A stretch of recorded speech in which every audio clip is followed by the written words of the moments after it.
objectives.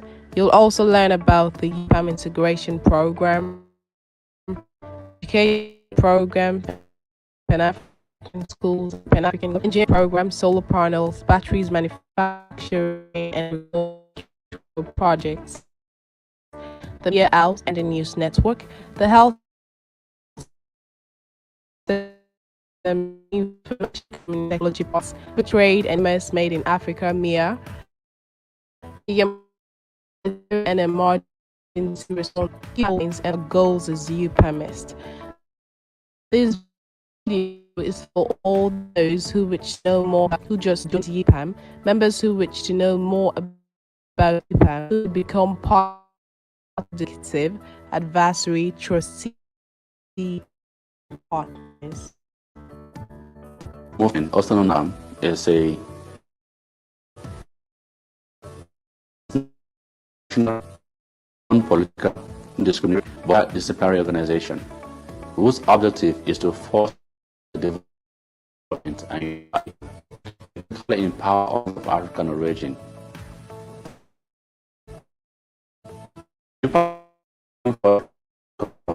Which out needs to reach a point of treatment, political and socio-economic independence.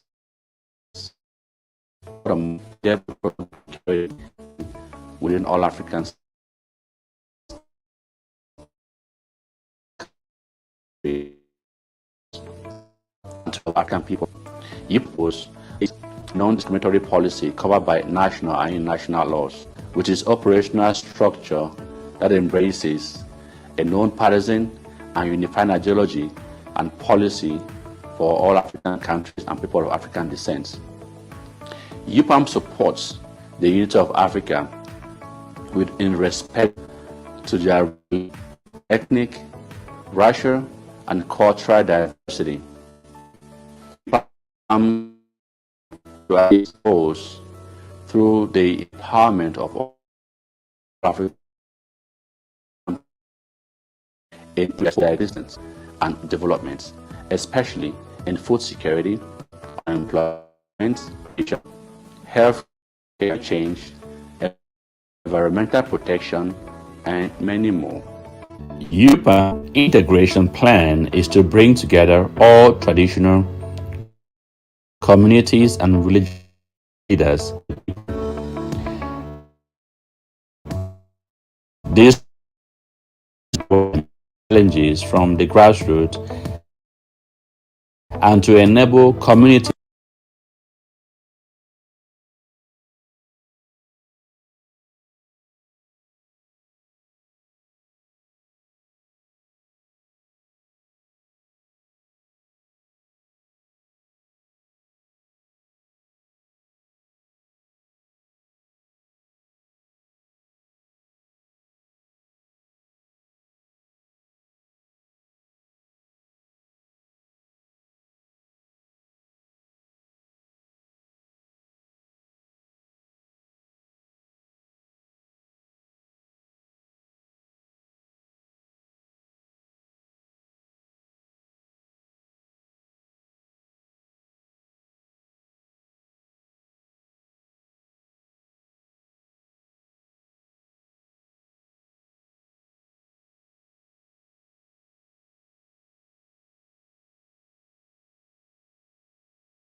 Greetings, everybody. I hope I'm on. Can you guys hear me?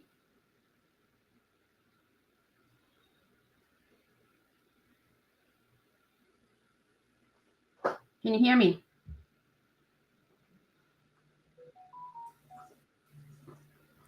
Yes, I can hear you. All right. So are we good to go? Oh, yeah. We are good to go. We are live on Facebook and also on YouTube.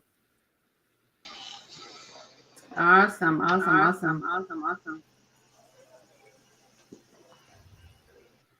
All right, we're going to start right now. So finally, we made it to Sudan. It was such a delightful moment when our team touched down in Sudan in the early part of this year, which initiated the beginning of a great journey for United Pan-Africanist movement called UPAM. Ladies and gentlemen, dear viewers, I am thrilled to be here with you today. I am thrilled that you were able to allocate time to spend it with us today as we launch this chapter of the UPAM series. Thank you so much for putting that time together. My name is Priscilla Tsangwang. I am the Vice President of United Pan-Africanist Movement, and I will be your moderator for today. My co-moderator is fondly called Miss Kiki. Her real name is, I hope I don't butcher this name, but it is Vane Nyambengi. I'll give you a moment to introduce yourself later, but we just want to keep going. We are initiating this series called UPAM series, and it is all about our motherland, Africa. The first series is focused on Sudan, and the title of the series is Sudan Crisis. However, today we're going to be talking about Sudan before the war, and none other to discuss this than our panelists, members of United Pan-Africanist Movement, who had the privilege of visiting Sudan. And I will be introducing them. I'll just give you their names, but I'll give them about 2 minutes to introduce themselves. Our first panelist is the president of United Pan-Africanist Movement, Mr. Benedicto Mbango. And our second panelist is Dr. Titus Ongu. Please take 2 minutes each to introduce yourself, starting with you, Mr. Benedicto. Thank you.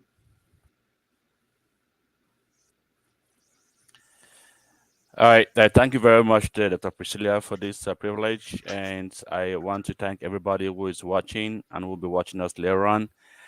My name is Benedicto Mbango. I am the president of United Pan-Africanist Movement. I live in the United States, and of course, I'm glad to be here and to have this discussion on how we can together support people in Sudan.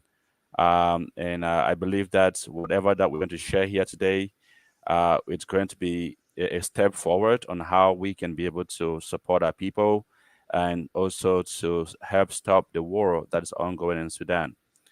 Thank you very much for having me. Thank you, Mr. Benedicto. Dr. Titus, over to you. Can we get a brief introduction of yourself? Well, my name is Dr. Titus Ongu. I'm the Global Secretary, Women, Youth and Children for UPAM. As a matter of fact, I was in Sudan, and today I'm glad to be here to speak on the crisis before Sudan. Thank you very much. Thank you very much, Dr. Titus. Let me give a second to my co-moderator, Kiki. Can you introduce yourself briefly? Hi, everyone. Thank you, Dr. Priscilla, for giving me this chance to introduce myself. I don't know if I'm clear enough.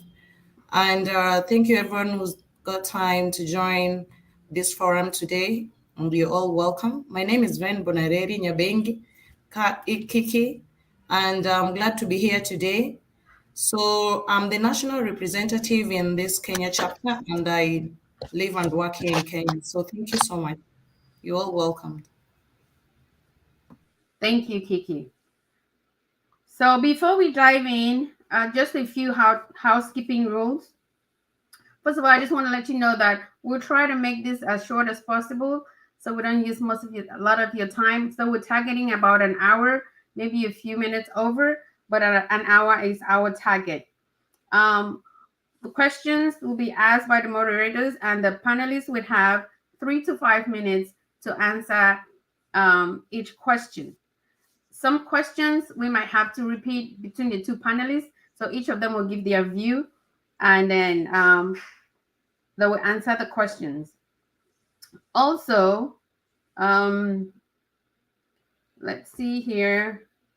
We'll also open room to the public or to our viewers to ask questions, but this would be mostly at the end of the discussion. However, you can pose your question in the chat as the discussion goes on. Then our co-moderator, Ms. Kiki, will be able to read out those questions at the end of the discussion and will give you some answers. But for those whose questions are not answered on this discussion today, we will follow up with those questions later on. At the end of the discussion, we'll give you how information on how we're going to follow up with those questions that were not answered. And I want to plead with everybody to mute yourselves if you're not going to be talking. If for any reason you have to and must talk, I implore you to raise your hand and ask your question. So please, if you're not talking, mute yourself. And one more thing, once you get in, please put your name in as you would like to be addressed. I don't want to call somebody by the wrong name or address you wrongly. So please just put your name how you would like to be.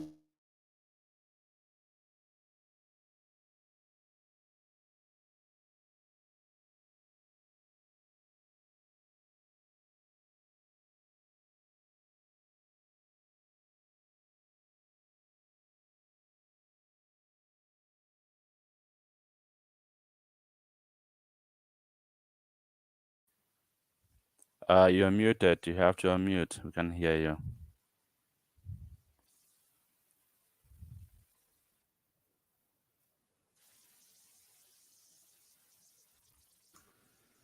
The better? Can you hear Yep. me? That's good. Very well. Yeah, I'm not sure what happened. Yeah. Okay, sorry about that. But I was saying we're gonna be diving into the discussion here in a few. But I want to just get a brief just want to talk briefly about Sudan. We know about the crisis that is going on in Sudan. Sudan is one of the largest countries in Africa.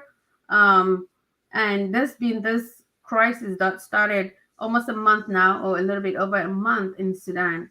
And we decided to come today to initiate this process and talk about Sudan and other countries. But my first question will go to the president, and he will elaborate more on this. Mr. President, what has necessitated the initiation of this series, UPAM series?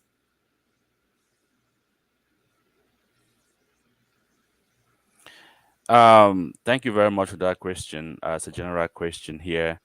As UPAM, I think from the beginning we see a very short video about the introduction of UPAM, which talks about one of its fundamental goals is to be able to end conflicts in Africa and to foster peace, development, and unity of Africa. Um, so when a country is struggling, it is our duty as African people to then go into it and look for solutions and how we can be able to end conflicts. And not just only that, moving forward, we want to be able to see how we can put mechanism in place that will help avoid even the conflict. So pretty much before conflict happens, we're supposed to be able to identify it and also find a way to stop it before it even starts. So this series pretty much is it should talk about what is going on within specific countries, especially now we're talking about Sudan, and how we can be of a support, how we can help together with the collective views, and also for our viewers, our members, and those that are following UPAM to also know what's going on the ground, because we have people on the ground that are there to tell us exactly what is going on. So reporting, it directly from these conflict zones. So this series pretty much is to be able to educate our friends, our families, viewers, members of United Pan-Africanist movement, and at the same time for all of us to put our heads together to see what kind of support we can provide and how we can be able to end this conflict. This series is not going to just end here today or maybe just after Sudan. It is something that's going to keep going, because we're not having conflict only in Sudan. We also have conflicts in other part of Africa, like Nigeria, Cameroon, Congo, and so on and so forth. So there are many places we still have these conflicts going on. So we will keep, even after Sudan, we will keep talking about other places and see how we can be able to intervene to make peace, and of course also support the people into this conflict. So that's why we are serious, and it's something that's going to be ongoing every week. And so we call on all our members and friends, those that are following us, to be with us and participate and join us in this series, so that together we can put our effort in looking for solutions for African people. All right. Thank you very much, Mr. Benedicto Mbango, for that response. So from what I hear, this is going to be an ongoing series about all other African countries. It's not going to be limited to Sudan, but the interest right now is starting with Sudan, just because of what is happening. Okay. The next question, I would throw this out. It's going to be, I'll need a response from actually both of you. So, Dr. Titus, I will have you go first. Dr. Titus, have you visited Sudan before? And if so, give us a view of Sudan as a country and give us an idea or paint a picture of Sudanese culture, how the people interact with each other to us. Dr. Titus?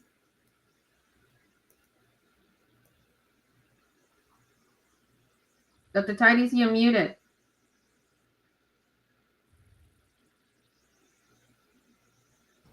I think he has mentioned that he has problems with a laptop connection, so he's trying to connect in with his cell phone.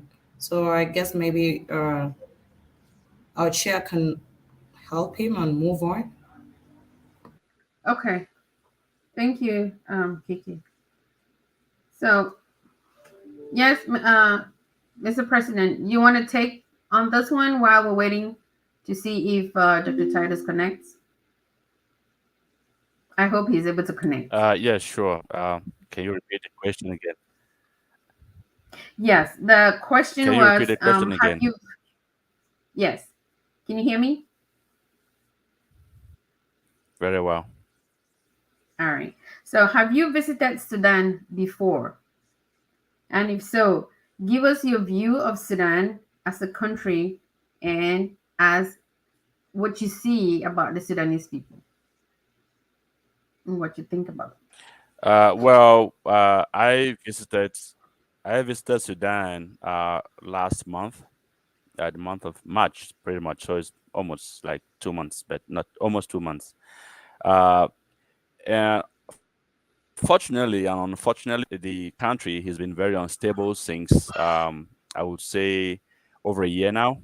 Because since April last year, after the prime minister was taken down from power, and the military pretty much took over in Sudan. But even when I was there during 2 months ago, it was a very peaceful country. Even though with the conflicts there, I mean, it didn't feel like there was any war in the country. It didn't feel like there was any instability in the country. It didn't feel like something like the coup d'etat happened last year.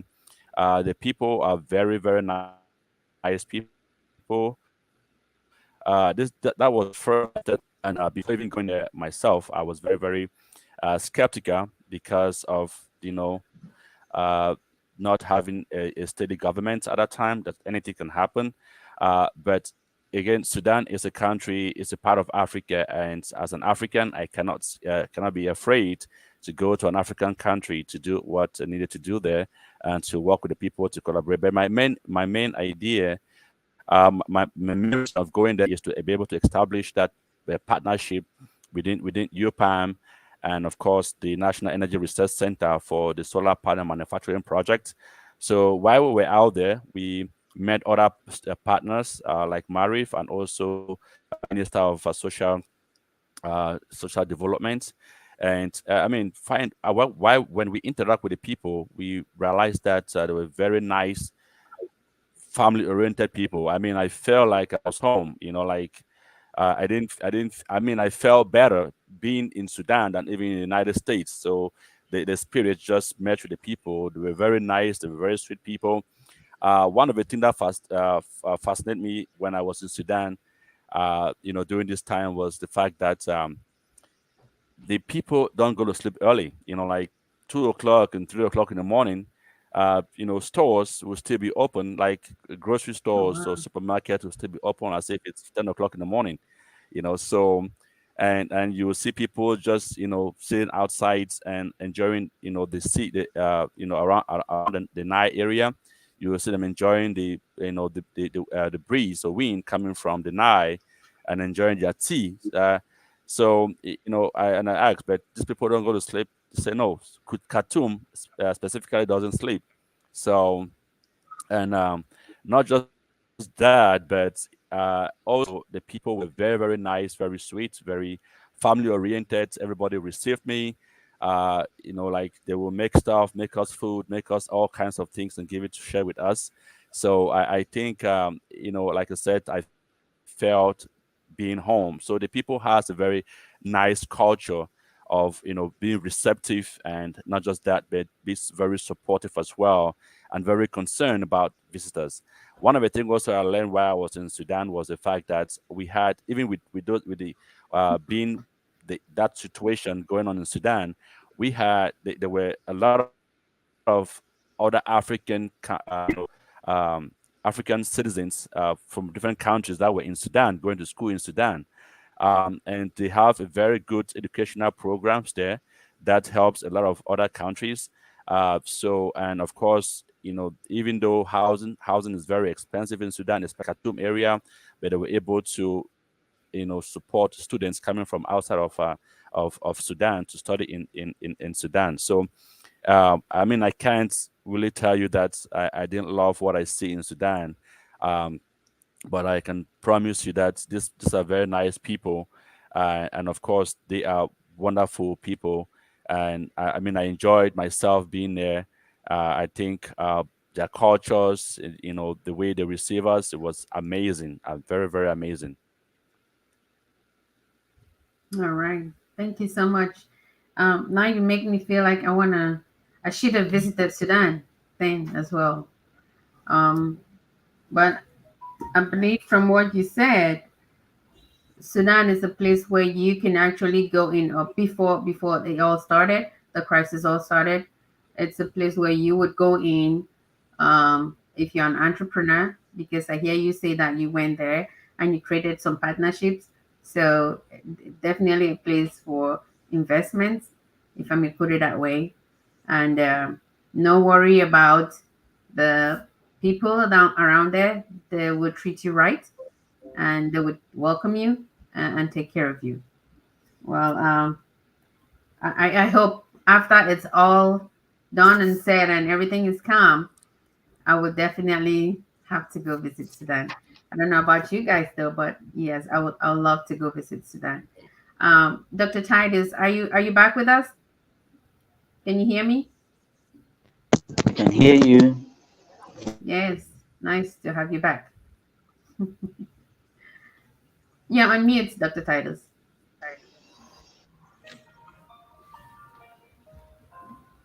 You're on mute again. Yes, I'm All right. here. I'm ready. Yes. Okay. All right. Did you hear the question? Or you want me to No. ask? Kindly Okay. ask. All Kindly right. ask. Yes. So the question was, have you visited Sudan before? And if so, give us your view of Sudan as a country and the Sudanese people in general. I think basically yes. I visited Sudan, and this was barely about 2 months ago. I traveled, let me say, from Nigeria as a global secretary of women, youth, and children for UPAM. So UPAM sponsored my trip there. And then while I was there, or ever before I would get there on flight, I met some people that were from different nationalities. Now, the two that sat by me, fortunately, they were Nigerians. One was a man, the other one was a woman, or a lady, a young lady. So one was going there. He said that he has been there for a very long time. I think over 18 years. I said, wow.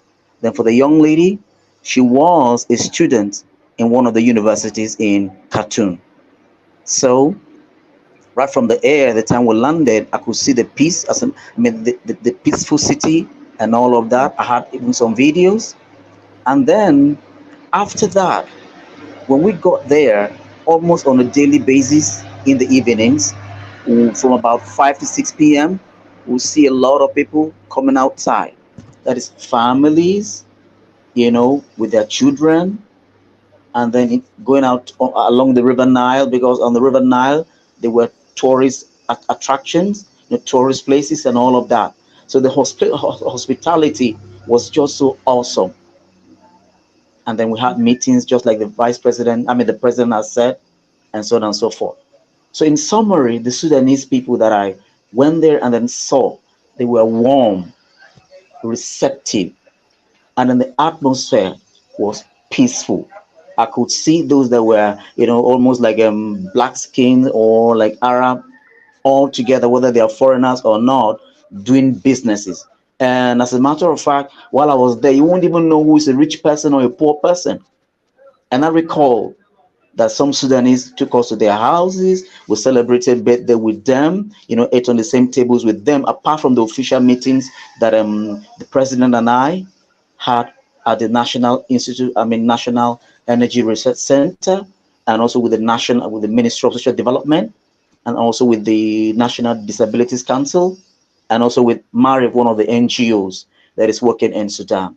So we could feel warmth, we could feel reception, not just for us, but for UPAM as a Pan-Africanist organization that is concerned about the things that happen in Sudan.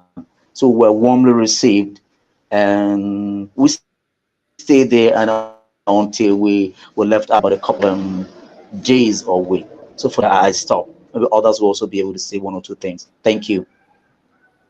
All right. Thank you so much for that response. And that just goes to add to what the president said. The people are welcoming and friendly. Um, and I heard both of you talked about meeting students and meeting foreigners out there. How easy or how accessible is it to go to Sudan?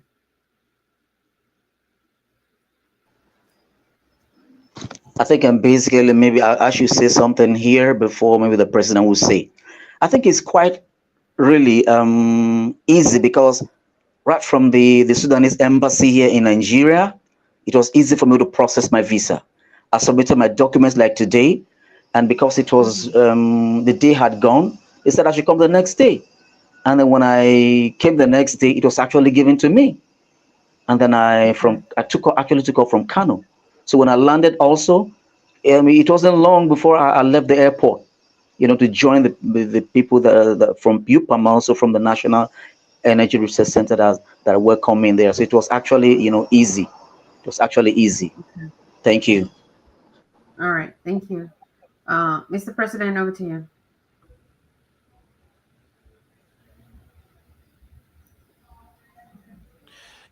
Um, from United States, when I traveled down there, before actually the visa was processed, before I even get to the embassy. So all I needed was to submit my passport, because at the same day that I had to travel, that is the same day I had my visa.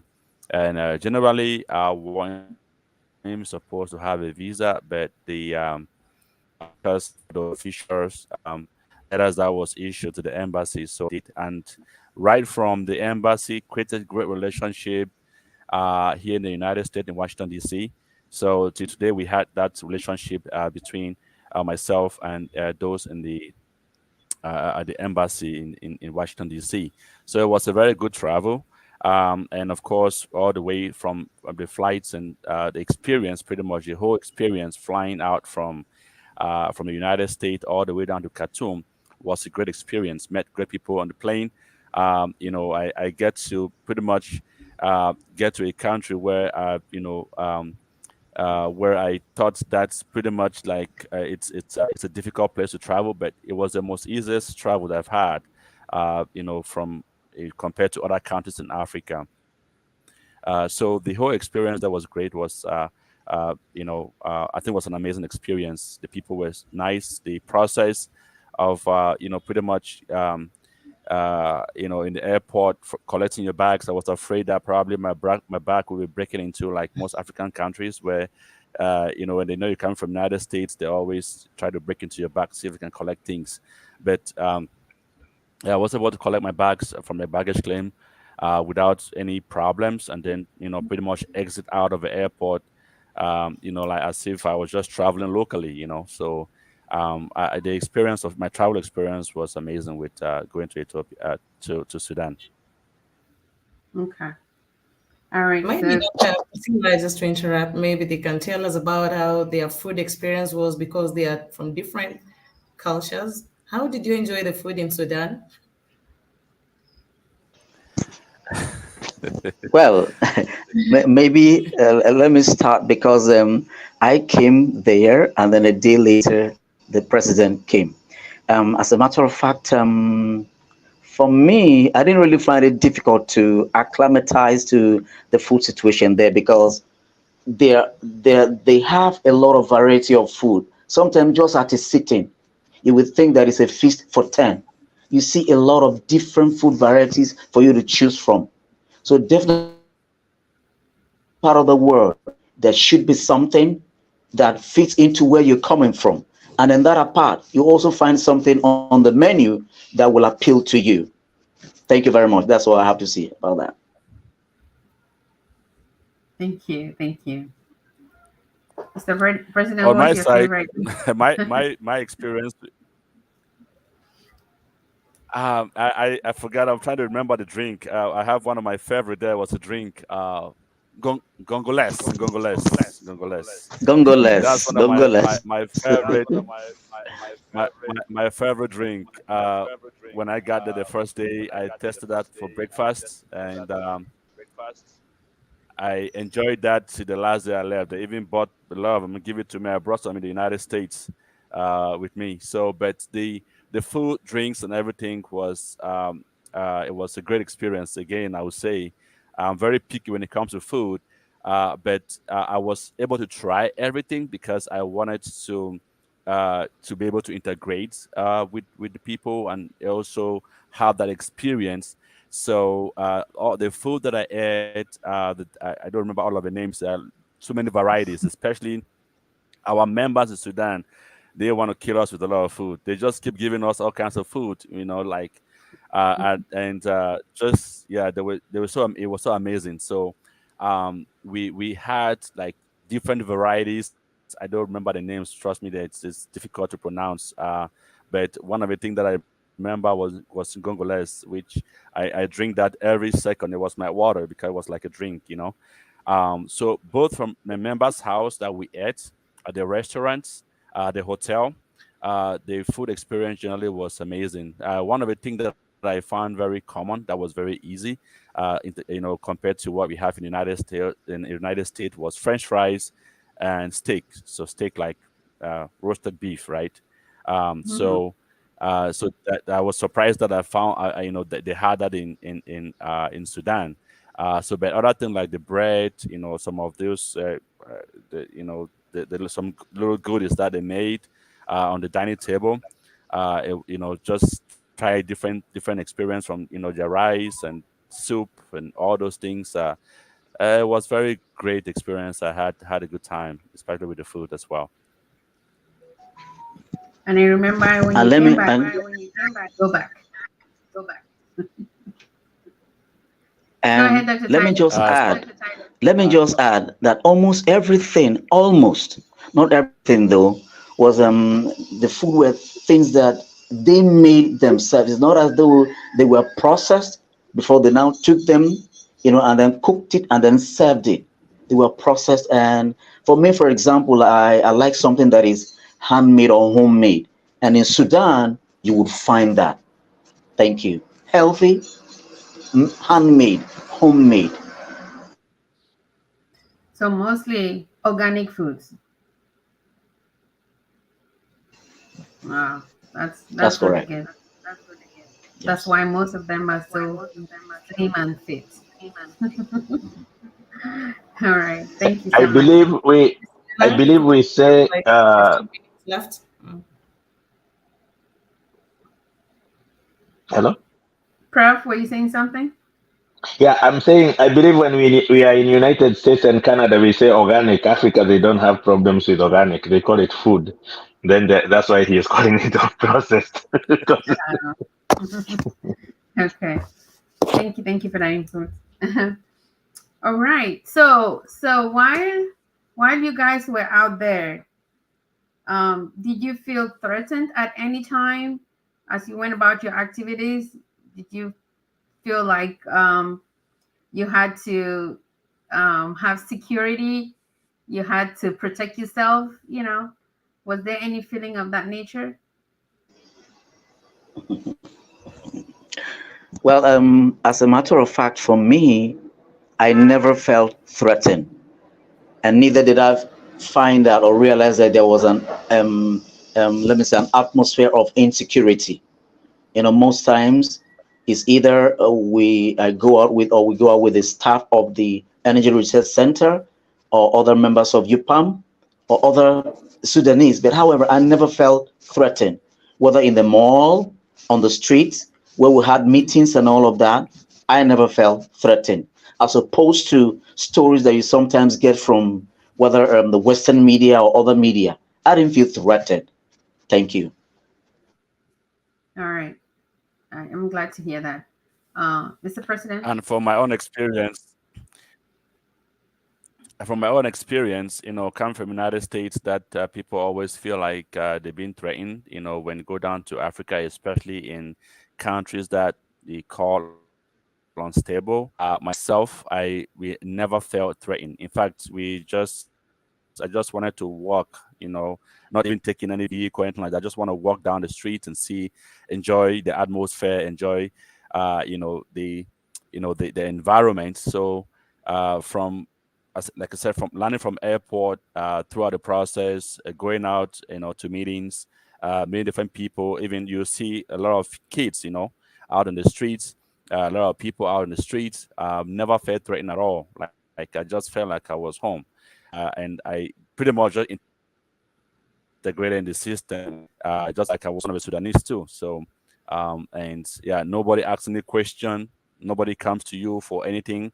I mean, everybody who comes to you are just so happy to see, especially when we had some of these meetings with these people, they were so extremely happy that some, Africans are thinking about them, like that also very important. So you can see that the people were so very happy receiving us, in Sudan. So there's, like I said, they are wonderful people, and they're so very extremely nice. I mean, they care so much that they wanted us to be so, like, they want us to have everything that we need, and everything that we want that they can afford, they can give it to us. They will do it without asking. So I felt like I was home being in Sudan. I was home, Okay. That's more being home than even the United States. in the United States. Okay. That makes a lot of sense. I know I come from Cameroon, and that is the same feeling I have whenever I go back home. The I just There's a feeling of freedom. There's just that carefreeness. You don't worry about anything. you don't worry that somebody is gonna look at you differently because of your skin color. You just go about your activities. You can walk into your friend's house, in your neighbor's house, and you have a conversation. So I mean, life is it's I love life in Africa. Even though there's a lot of things that we're missing back there, but I love it. I love it in Africa. And what you just described about Sudan is the same feeling I have whenever um, I am in Cameroon. So it's like almost all across Africa, it would be the same feeling wherever you go. Um, I know you've talked much about meeting, partnering, and stuff like that. Can you give us a brief idea of what your visit to Sudan was? I know you've mentioned it here and there. Can you just enlighten us on what that visit was all about? Yes, of course. So the visit there was to finalize collaborations and partnership with the Sudan Energy Research Center for the UPAN mega solar panel manufacturing project that we are establishing in Africa to resolve the issue with electricity that we all facing across Africa. So we want to make sure that we can focus on renewable energy. So that is why we went down to Sudan. At the same time, it was also to meet with the Sudan UPAM Sudanese members. But while we're out there, we also create that relationship with some of the ministers, especially the Minister of Social Development, who is in charge of 18 cabinets. I think that includes community development, disabilities, also include women, children, and youth. Includes, I think many other sectors, like I said, about 18 different divisions. So we were able to have that meeting Gender. with them, and the one, yeah, yeah, and so on. So I will talk more about it anyways, but to not spend our time here. But we were able to establish that relationship with them, and of course also they agreed working with them in order for us to help the people of Sudan in the terms of developments, looking at where they need support, especially with children, youth, and women. Also, when it comes to rural development and all that, and to be able to have that collaboration between, these various institutions within Sudan as well, to be able to support the nation and support the citizens of Sudan, and of course the entire Africa itself. So that's the reason we're there, and of course we met also another NGO that will help us to implement different projects in Sudan. The NGO is called Marif, and we also met one great journalist as well in Sudan, who also looking for means to be able to support Sudanese people. Um, um, the goal of these visits was met, beyond expectations pretty much, because we were able to expand that outreach to different areas of collaborations. And before that, we had talked about how we're going to upgrade the solar panel manufacturing plants, and of course also help support with some kind of training, of course some programs within Sudan to help community development, also help people with disabilities, and as well as help with women and also other sectors as well in Sudan.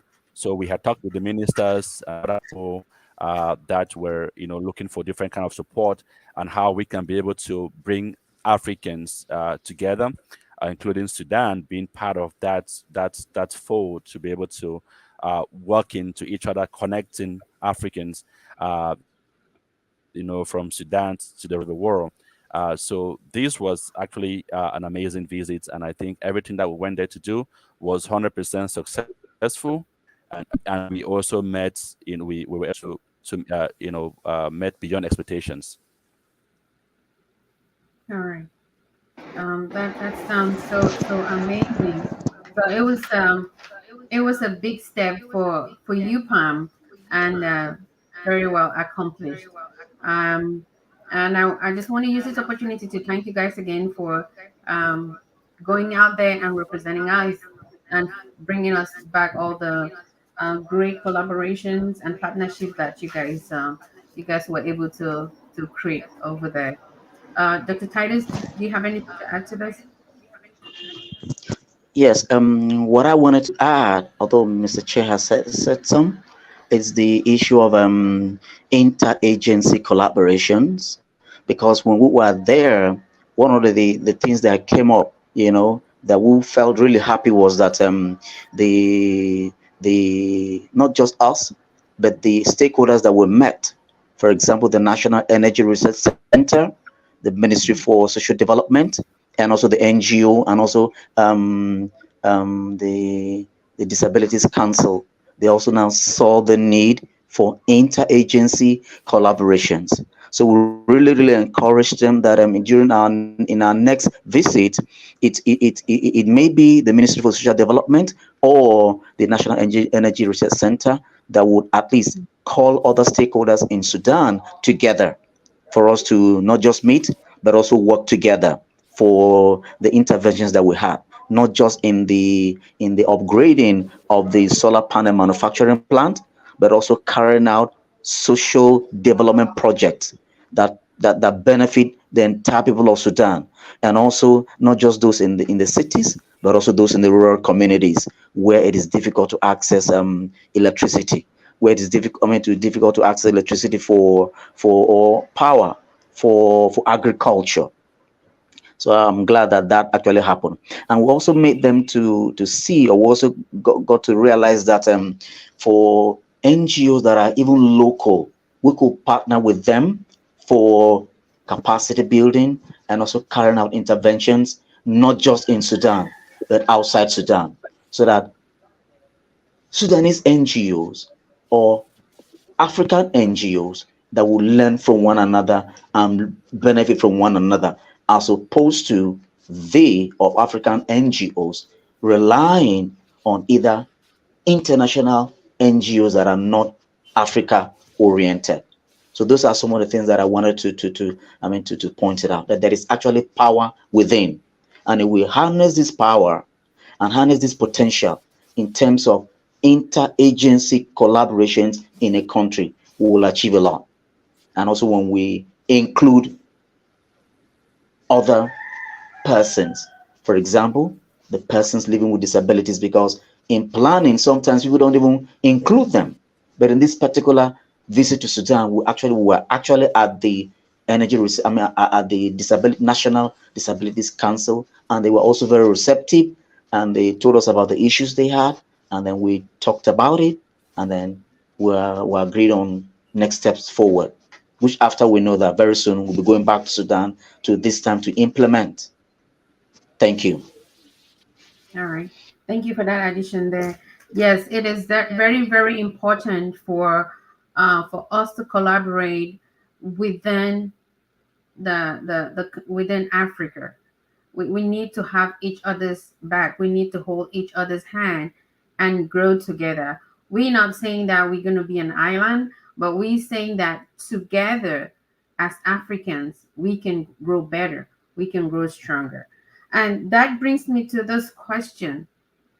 You guys were able to create all this partnership. Was there any point in time that you felt like these people could not be trusted as far as partnering with them is concerned, Mr. President?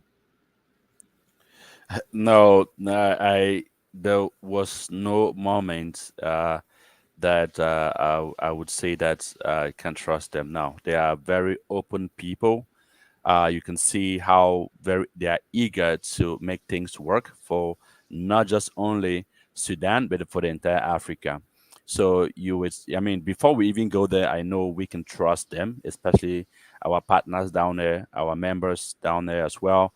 Um, and when we get down there, we were able to meet them in person and to see that they are true in nature, and of course that's there are people that very open-minded and very welcoming, so that there's at no point that we felt threatened or we feel like they can't be trusted. No, so they're very powerful people to work with. Okay. All right. Thank you so much. Thank you so much. And the reason I May I asked add? that question, yes. Go ahead, Mr. Yes, just as the chair said, the issue of a mistrust did not come up because if it were, we wouldn't have been talking about going back to Sudan. We wouldn't have been talking about signing memorandum of understanding with the Ministry of Social Development, with the National Energy Research Center, and so on and so forth. And we'll also not have been talking about registering even UPAM in Sudan, as a crown, you know, for enhanced partnerships and then collaborations, and also for technology transfer, to not just to Sudanese youth, but also to other Africans, bringing them into Sudan to learn, at the Energy Research Center, and also how to manufacture the solar panel and so on and so forth. So the issue of distrust did not come up, and it will not come up. Thank you. All right. Very, very important to know. And the reason, like I was saying, for this is just to put it out there that despite what is going on right now in Sudan, if for any reason, any one of us, if for any reason you're thinking about, um, going back to Africa, investing in Africa, from what I hear right now, Sudan is a place where you don't have to have no worries. These are people that you can easily collaborate with, you can easily trust, and you can work efficiently with them. So, um, while we're waiting for the crisis to be over, I want to implore you to think about it if you ever thought about going back to Africa. Those of us in the diaspora, or those of us in other parts of Africa, if you wanted to go to other parts for businesses, or just to help with development, Sudan is one of those places that you might want to consider. Now, this brings me to the question of the economic situation in Sudan. How good or how bad is it, Mr. President? Well, I can't talk about economic situation in Sudan, just like in other African countries. We all struggle with different things. Politically, it's I would say that most Africans struggle with politics, and unfortunately, with the struggle of politics, makes it difficult with to enhance economic uh, uh, uh, situation in each country. So Sudan, just as any other African country, struggle with that aspect, but it doesn't mean that the people are not. Or the country is not, it can't support its own people. They have good resources, they have good abilities. Just like I believe we when we were out there, we talking with the Minister of Social Development. We found out that they want to implement a lot of things. They want to do a lot of things for their people to help support communities, and especially vulnerable communities. But also, what they lack was the capacity building, the right training, the right people to be able to be able to execute that. So I think, just like I said, politically, it makes many countries in Africa struggle with that because we do not have the right people at the right time to implement certain things to help the population, to help grow the economic aspect of that particular country. But with the right collaboration, when we collaborate together as African people, bring the right people in, we're able to expand or enhance, possibilities of good economy. And one thing I realized is that the Khartoum, which we all resided in, and we were there throughout this time. We didn't go outside of Khartoum. It's a very busy city. So economically, they are doing okay. They are doing good, but we can do better. And when I say we can do better, is the fact that if we have the right policy, we implement the right strategy, we have the right people, we will, Sudan in general will be an amazing place. The people themselves, they are very educated people, very, like, I would say that I met somebody while we were, at the Ministry of Social Development, and this was also like one of the advisors to the minister. Guy was disabled, but he was the most educated person that I've seen in life, and I was just wondering, like, how did he do it? He can't see, but he can write, he can speak, you can hear, he can articulate, everything, like, it's so just perfect. So, like I said, they are very educated people, they are very, skilled people, and they want to do more.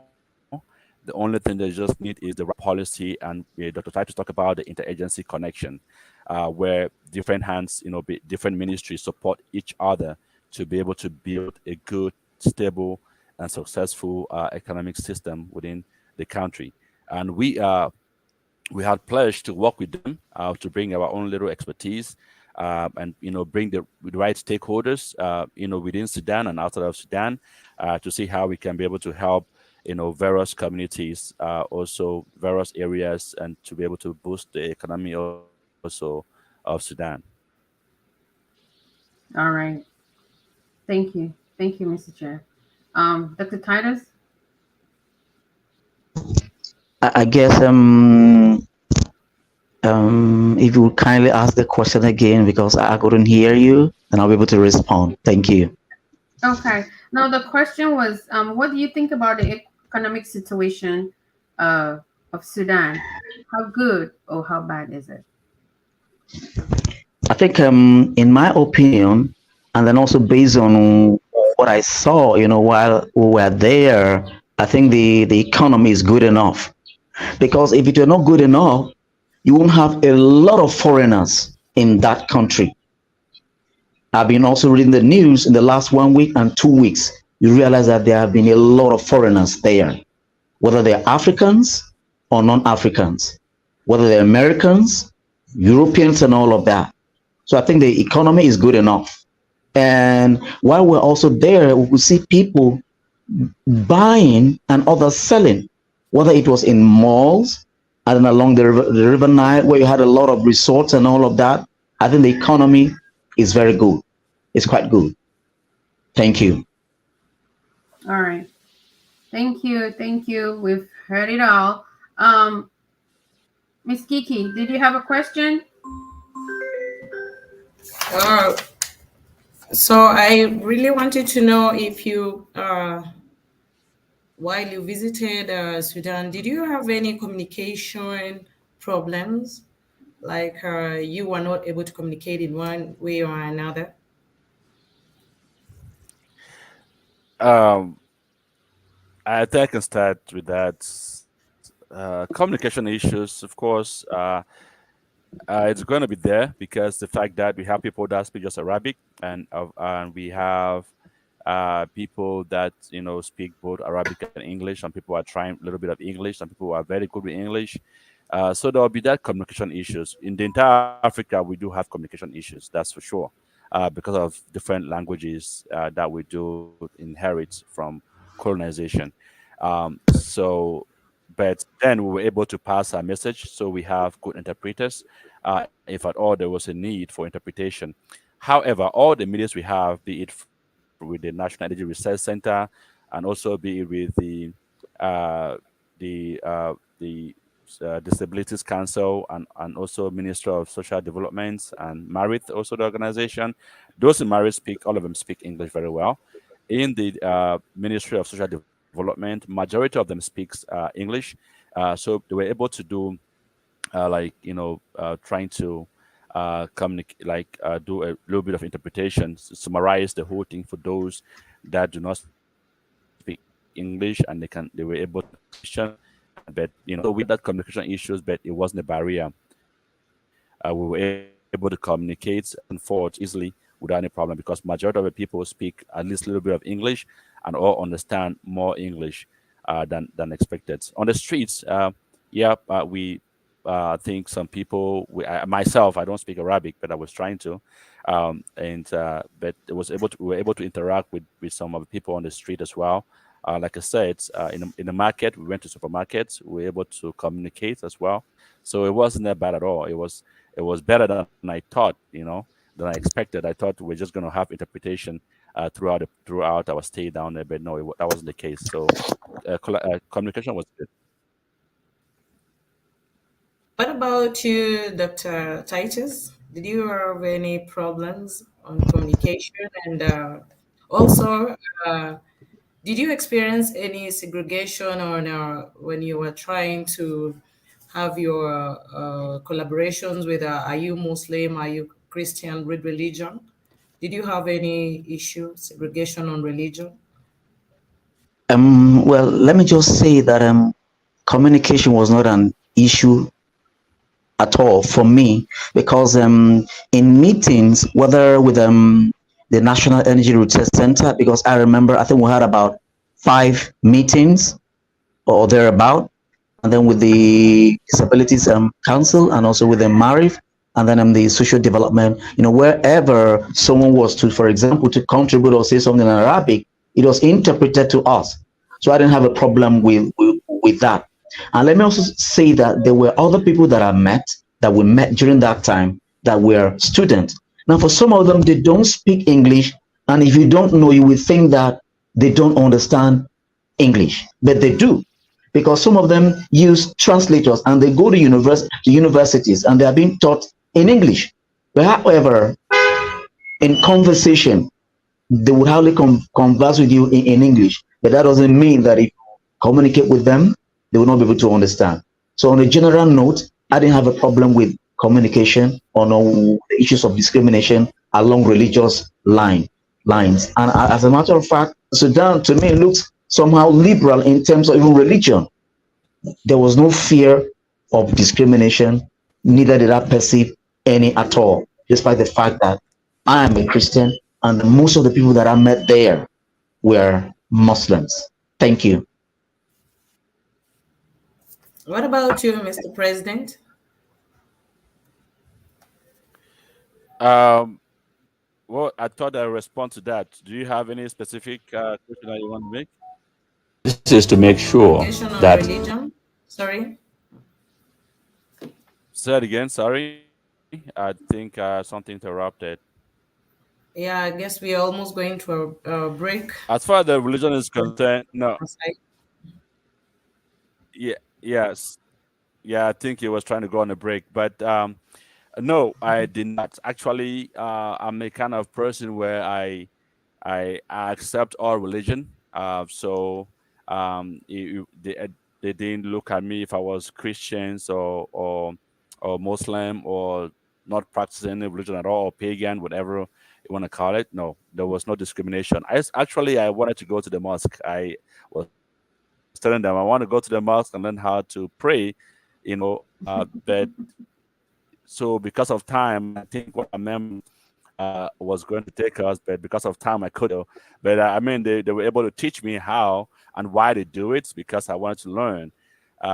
So, but yeah, they taught me how I can pray and the meaning of every single signs of prayer. Why they do that and all that. So I was able to learn something about praying. You know, using the Islamic style of prayer. I would say that. So, but I think next time, I promise that next time when I come, we'll have more time and I can go to the mosque and just follow and also pray with them. So, but yeah, no, there was no religious discrimination. I didn't feel that. Back to you, Dr. Priscilla. I think we can go All for a right. break. Thank you, Miss Kiki. Actually, we were supposed to have a break and watch a short video, but time doesn't permit this time around. So, in our next series, we'll incorporate that into it because we've already been on for about an hour. But I would not end here without, because I know there might be people out there that would say, oh, wow, it sounds so rosy over there. But tell me, was there anything that caught you off guard, or was there anything that gave you any concern about Sudan or its people? Anything at all? I'll start with you, Mr. If I Yep. So there was something that I learned that was towards the end. I didn't get to meet, and I think I'm not sure. I'm trying to find out if it's a culture or religious issues, but I think it's the culture. Um, it was the fact that uh, that's the women that that have babies out of wedlock, so that are not married, the children born from that capacity is not really being recognized as natural. Not really natural, but something like I would say they're being classified and under certain category of spirit, what would say like Second class. socially, pretty much like social interaction. So they are kept, yeah, yeah, I'll say second class or whatever I want to call it. Yeah, so they've been looked down like a less class of people. I think it's a culture, and I believe this is the origin of promoting, making sure that you do not maybe have any sexual intercourse until you're married, or you have to marry before you have children, and all this. I think this is all kind of culture, kind of a thing, but but I didn't get to learn more about it while we're out there. So I think something that we're gonna look into it prior to going back to Sudan and see how these people are treated. The same way as the people of living with disabilities are being be recognized out there in Sudan. Like also like second class people, and so that's why the council was requesting us to intervene to see how we can help support different structures, and of course other kind of training programs, and also policies that will help bringing the disabilities out, put them out to the forefront, making sure that the community or the people, the society in Sudan can be able to receive them, acknowledge them, treat them as one of their own, and not to feel like it's a stigma to be one of persons with disabilities or to be born out of wedlock. So this is the only thing that's caught me off guard. But again, it's I think it's also based on how us Africans see these things, and also some of the cultures that we come from, how we perceive things, why those were put in place in the first place. But again, we want to make sure that the stigma does not really impact the lives of individuals. So that's some of the things that UPAN we're going to intervene to see how we can be able to help this class of people out as well. All right. Thank you for that. I am pleased to hear that, even though it might be looked at as a cultural thing, they have a reason for doing that. But at the same time, they are now trying to put things in to implement policies or make changes that would help with that situation, because it is not pleasant to be in that situation. I don't know if I'm one of those, I don't think I want to be treated that way. So I'm pleased that the government is actually thinking of how to solve that situation. Dr. Titus, did you want to say anything about that? Yes. To me, I want to see it from two perspectives. Now, what really caught me off guard, one of it, it's in the positive. And what I mean is that when we went to the National Energy Research Center, for instance, and also to the Ministry for Social Development, for instance, there were many women, either in the sciences or as head of departments. And I knew that, definitely they would have read the sciences, or they would have read the medical sciences to be where they were based on merit. So I was actually happy as a gender, let me say, advocate, or someone that believes so much in the gender equality and empowerment of women. That is one. And then two, before going to Sudan, I've been reading about issues of gender-based violence, and specifically violence against women and girls, which is everywhere, almost everywhere in Africa and also other parts of the world. So I was hoping that maybe in one of our discussions, for example, that would even come up, but it was never discussed. But I know from research that some aspects of gender-based violence, exist. One is just the one that Mr. Chair spoke about, and also things like female genital mutilation exist, and also, let me say, exclusion of women from decision making. I know that it also exists, but it was never mentioned. Possibly, maybe because of let me say, people don't feel comfortable discussing it, or issues of or based on sociocultural practices, they want to talk about it, or issues of personal dignity, they don't want to mention it. But however, in let me say, our proposed partnerships and interventions, with either the Ministry of Social Development or NGOs in Sudan, in carrying out social activities there, definitely we'll have to take a look at those, but based on research, and then based on what the women or the people of Sudan want us to address. And then finally, on the issue of implementation of the United Nations Security Council Resolution 1325, which speaks about the involvement of women and engagement of women in peace building. That includes from whether it's in terms of peace, during conflict, and even after conflict, and also rehabilitation. Women should be involved. So definitely we'll also work with them to see how more women will be included in decision-making processes. Because if they are there, hardly would a woman say, let's go to war. Thank you. Let me stop there. Thank you, Dr. Titus. I know you're very passionate about women and youth. Like I said before, with all of this that goes on, and it goes on in a lot of African countries, but mostly it's not being talked about.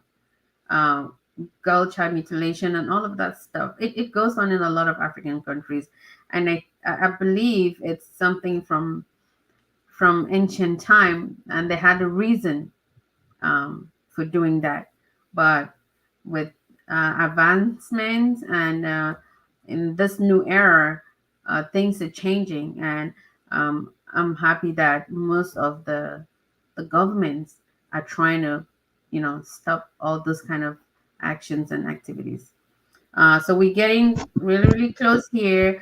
I would like to ask if there's anybody that has a question. Please, let's give the floor to you guys to ask your questions. Anybody that has a question or a comment or suggestion? The floor is open.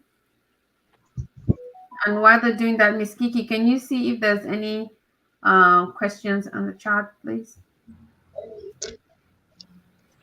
Maybe before they come in, let me just say something briefly. It's about the misconception about the concept of gender equality and women empowerment. That really took me by surprise, but not just for Sudan, but for almost everywhere in Africa. Now, that concept is not talking about making women and men equal. No, it is not. But it's just about creating equal opportunities for women, for men to develop, for girls, and for boys to develop. So I realized that after Sudan, after I came back, when I continued with that discussion, now the people that I started it with or had that discussion say, oh, they now understand that actually we are not talking about women and men, boys and girls being equal, but we're just basically talking about giving them equal opportunities to develop in terms of education, in terms of employment, in terms of legislation, just equal opportunities. Thank you. All right. Thank you. And that is very, very important. All right, over to you, Kiki. Let's not miss Dr. this. Priscilla, I can see there are no more questions in the chat. Okay. Yeah, if anyone in this forum has questions, we can throw them to the floor now.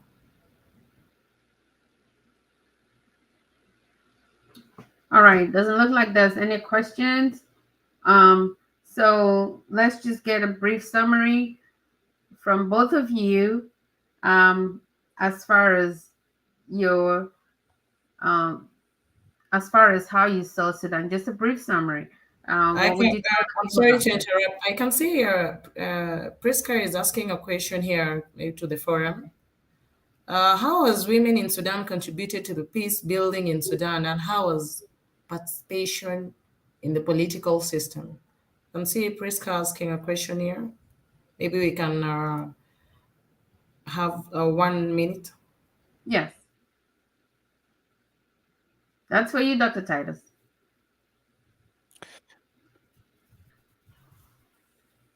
You're on mute.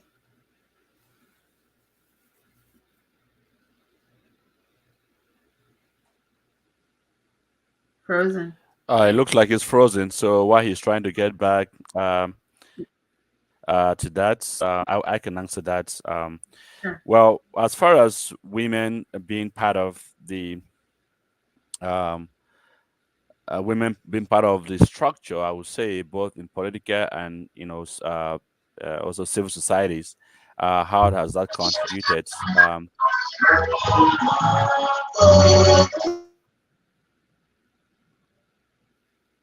All right, sorry about that.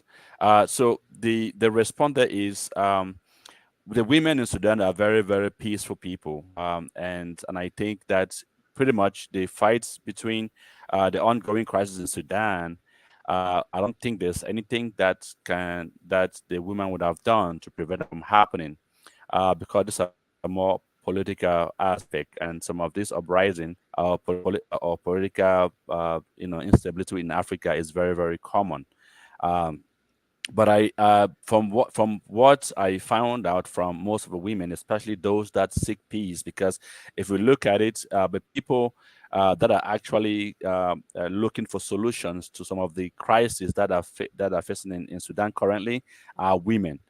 Both those that are in UPAM women are at the same time the some women in Sudan that are Sudanese women. We met quite few of them until today. They are people, there are women that are risking their lives just to be able to make sure that they can go out there, and even though there are all these bullets across the place, to be able to support people, help people out, also speak to the international communities, and as well as looking for solutions to the current crisis. So I think from my experience is that a lot of the Sudanese women, they are doing a magnificent job. If we look at even the director of the Sudan Energy National Research Center is a woman, very, very peaceful, nice, great woman, soft-spoken, and people that are, the one of the greatest journalists in Sudan is a woman, also speaking, advocating for peace, peace building in Sudan. So I think the women they have, and they're very, very influential. I would say that, because they're people that don't sit back and wait for the men to lead, but they are very outspoken. They are very supportive, and they look for ways where they can be able to support the communities. So I think that women, those in I don't know how many of them are in politics. I'm not very familiar with the politics in Sudan, but from the civil society side, I see a lot of women that are advocating for peace building and of course community development as well. So I'll say that the women in Sudan, they are very, very strong women, and they're working extremely hard to not only support the people of Sudan, but also in peace building and as well as community development. All right. Thank you, Mr. Chair, for that response. I don't think. Oh, Dr. Titus is back. Yes, I want to say that the fact that uniformed women are not the ones taking guns to fight on the street means that they are contributing in their own little way to the peace in Sudan. That is one. And then two, I have been on the ground. I mean, I've been in touch with other women in Sudan, including also men, and then asked for information in terms of the humanitarian crisis, specific information, so that we're able to put together proposals and then respond. And the answers, or most of the answers that have been coming, or the information have been coming from women. So that is how these women are contributing in their own little way to, let me say, the peace, or alleviating the suffering of the humanitarian crisis in Sudan. And also, I think just about 4 or 5 days ago, one in particular wanted to register her own organization in one of the states where she has run away from Khartoum to register her own organization in that state, and was working with the commissioner in that particular state, so that her organization will have the legal backing to carry out humanitarian activities in that state. So the women of Sudan, in their own little ways, this is how they are contributing to the peace building, and also contributing to, let me say, de-escalating the conflict in Sudan. The president has said others, so I don't need to say more. Thank you very much. All right. And thank you, Priska, for that wonderful question. Now we know a lot more about what the women are doing. So right now, I'm just going to give a minute or two to the panelists to give their final remarks, and then we're going to round up.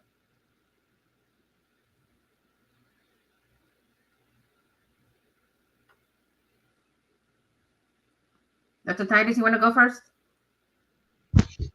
Final remarks. Okay. I think for me, Sudan, just like any other African country, has a great future.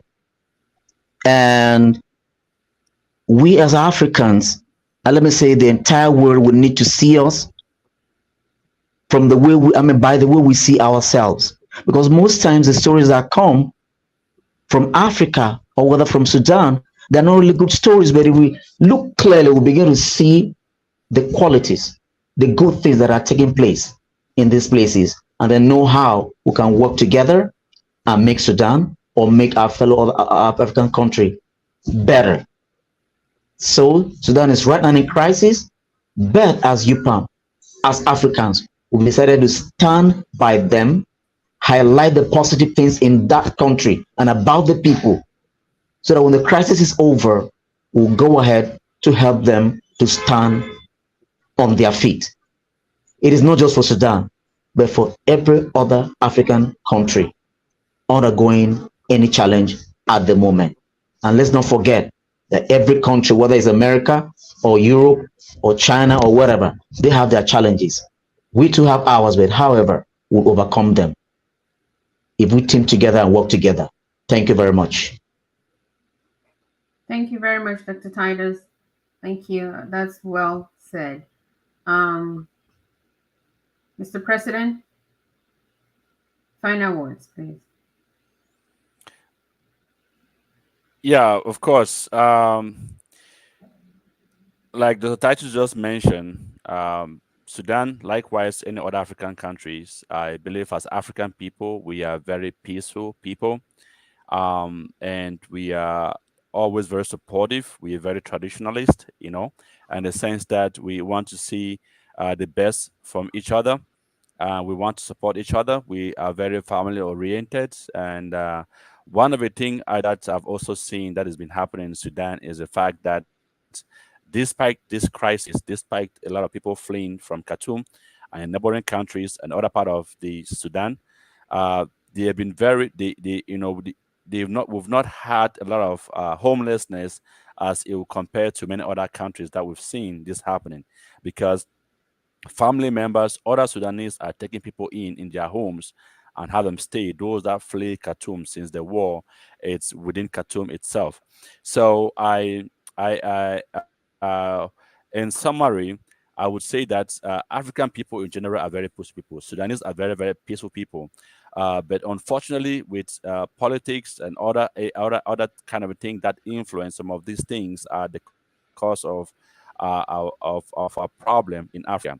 So I just want us to look more into family oriented kind of living conditions in Africa than putting politics in front. Because put politics in front, we end up lose everything. We don't just kill ourselves, we don't just destroy ourselves, we also destroy our little capacity and sorry our little resources that we do have. Sudan, likewise, and any other country, do have a lot of resources, and these resources are meant to help to support the people of that country.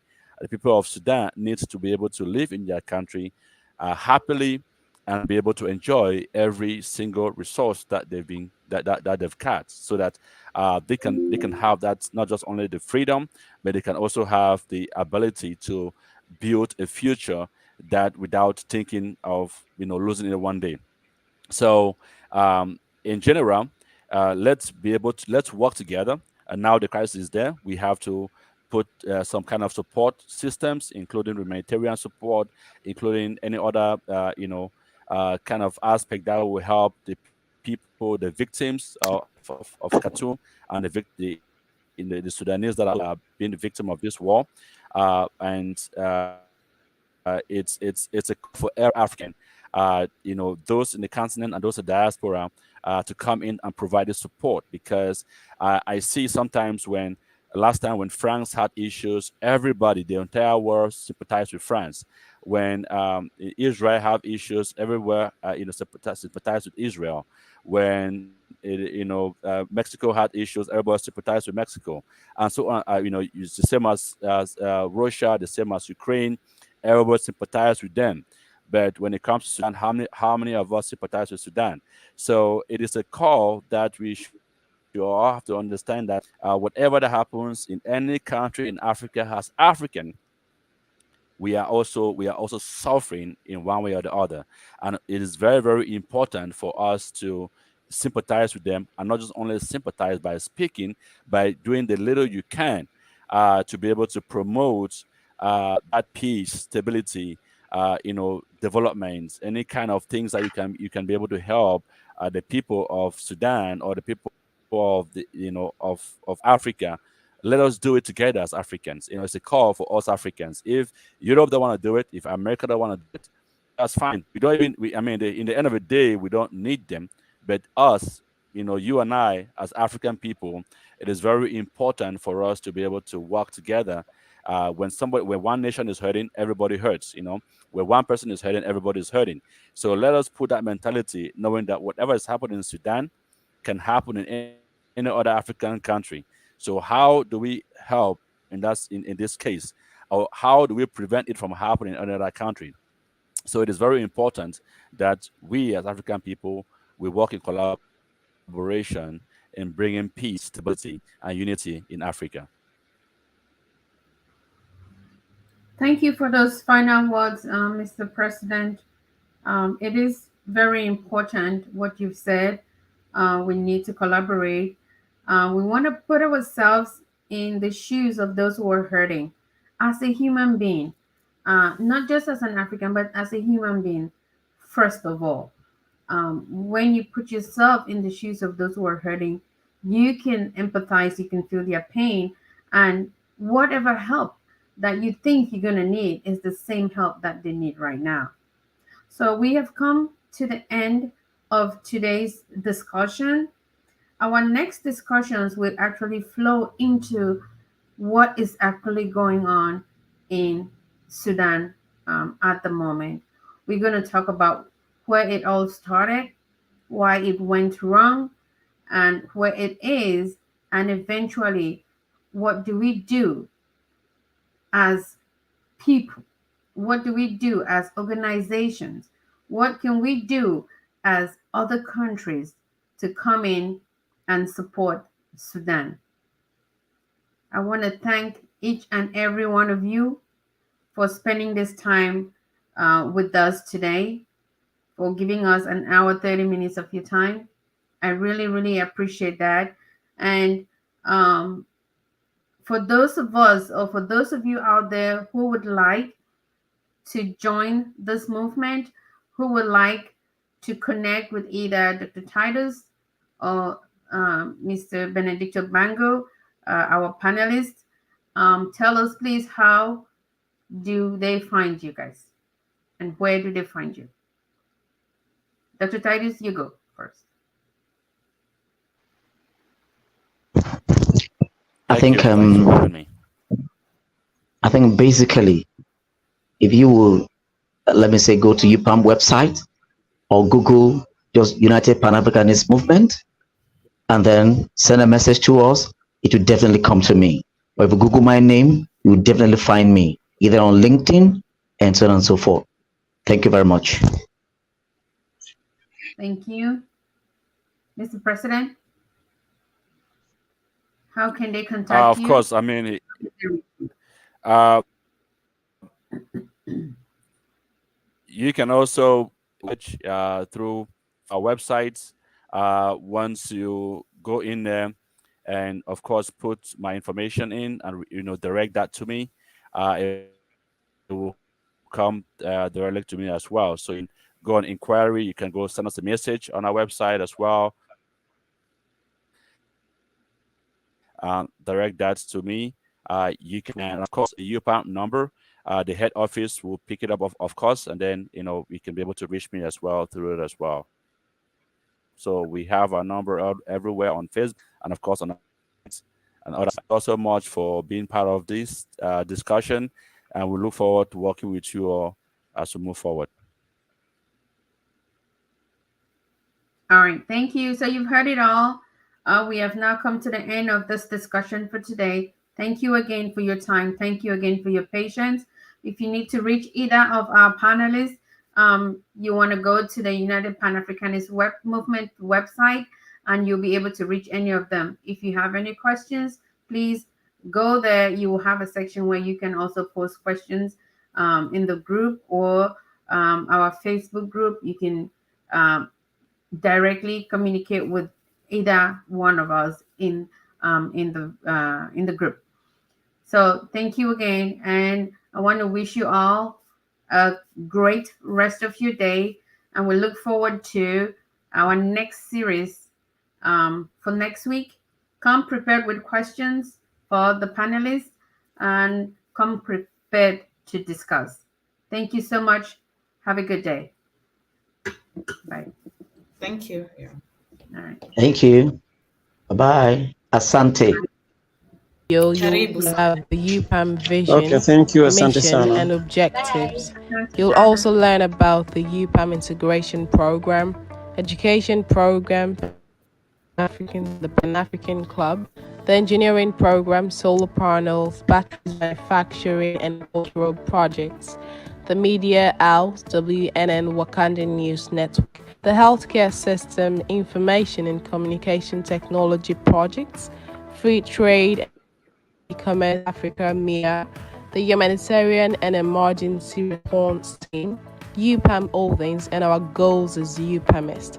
This video is for all those to know more about UPAM, who joined UPAM, members who wish to know about UPAM, to become part of the national and global executive, advisory, trustee, and partners.